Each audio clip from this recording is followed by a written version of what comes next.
Trois questions récurrentes sur la prévention des accidents de travail. Ce sont des questions qui surviennent lors des interventions, lorsqu'il faut venir plaider au sujet de la prévention. Alors, permettez-moi aujourd'hui d'aborder ces questions de façon plus relative, en raison de mes connaissances sur le sujet. La première question courante, la prévention n'est pas rentable. Ça, c'est une affirmation. Est-ce que la prévention est rentable? C'est ça la question. Effectivement, si elle n'est pas rentable, elle ne fera pas l'objet d'études, de travaux, de recherches et puis de la priorité de beaucoup d'entreprises. Prévenir, c'est venir avant. C'est empêcher qu'il y ait quelque chose qui survienne. Dans les cas de travail, il s'agit bien évidemment des dangers ou des risques qu'on peut empêcher, qu'on peut agir avant d'intervenir. Regardez ce qui se passe dans les entreprises. Lorsqu'on dit la prévention des accidents de travail et que vous dites que c'est pas rentable, je vais vous expliquer ce qui suit.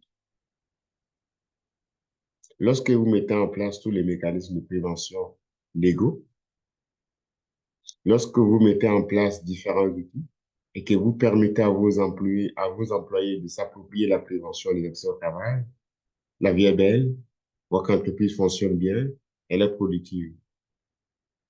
Je vais donner le cas d'une entreprise, et je ne vais pas citer les noms, pour une raison simple, que cette entreprise avait reçu des avis de non-conformité, c'est-à-dire que des mesures devaient être prises pour améliorer une situation, pour se conformer à la loi.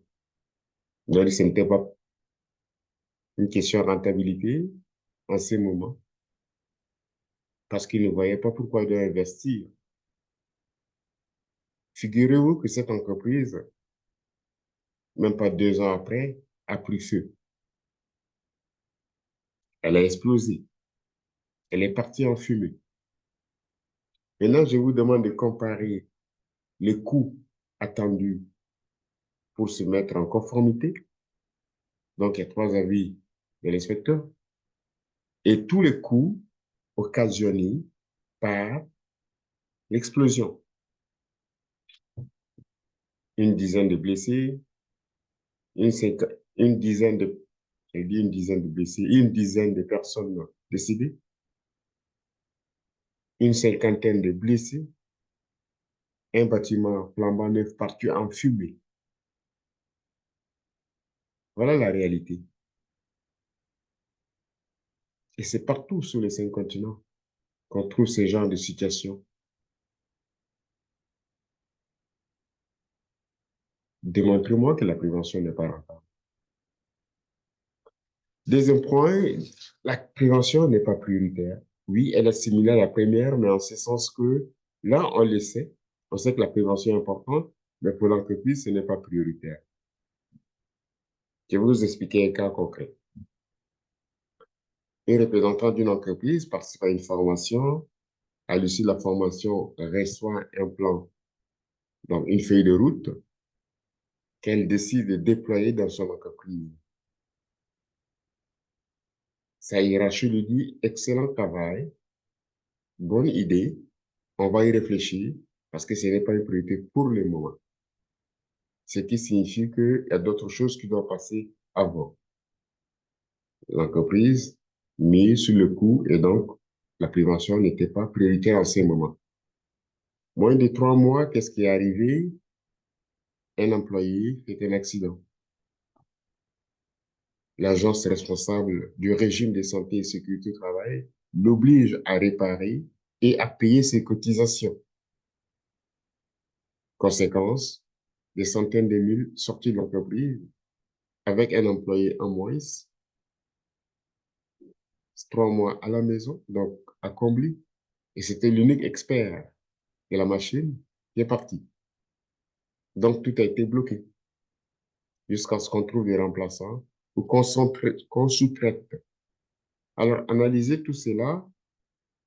Si la formation avait eu lieu parce que la personne accidentée faisait partie des potentiels bénéficiaires de cette formation. Mais puisque ce n'était pas prioritaire, ils l'ont repoussé pour l'année suivante. Mais comme l'accident n'attend pas, l'accident n'a pas de rendez-vous, comme dit les dispositions législatives, c'était un événement soudain et donc il est arrivé avant. Et en ce moment, la réparation, l'indemnisation sont devenues prioritaires. Et c'est ce qu'on veut que les entreprises ne le fassent pas. Vous pouvez anticiper tout cela avec moins de coûts, moins d'efforts pour ne pas supporter d'importants coûts directs et indirects à la suite des accidents de travail.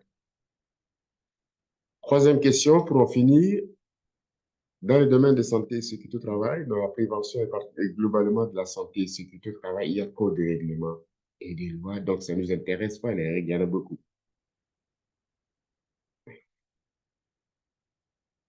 La loi est un cadre juridique qui vous définit les bases. À l'intérieur, c'est à vous de trouver les meilleures possibilités pour vous conformer.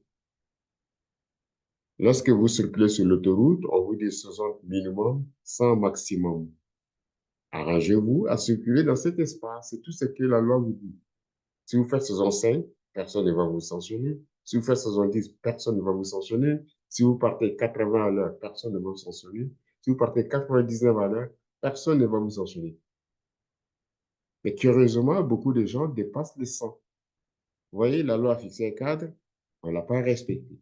Donc, la question n'est pas de dire qu'il y a assez de règles en santé et sécurité au travail. La question est plus comportementale.